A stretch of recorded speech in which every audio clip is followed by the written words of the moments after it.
এখন ধরি নাই এটা বেচতে কেমন লাগবো এখন করেন যদি কি পরে কইছিলাম এটা দর এই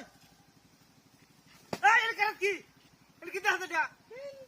কি দাদা না কাকতার হইছে এখন সব কথা খাইলাম এটা কাকতার ওয়ার দেহার কি আছে কাকতার ওটা হতে খেতের মধ্যে দেই হ্যাঁ হলো কেন পাগল বুঝে না বুঝি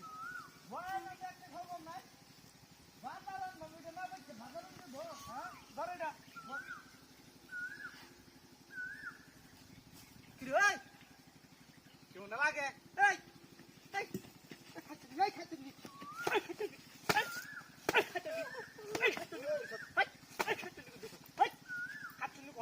কাকতারও দেখবার লাগে ভাত দিব না কাকতারও দেখছ এই খাচ্ছি কোহানকা বাচ্চা খাওয়াই মাত্র বাজার ইয়ান এটা বেচছে বাজারে লাগবে আমার বড় একটা টিহা নাই এটা লেগে বেসাম কুম্বালা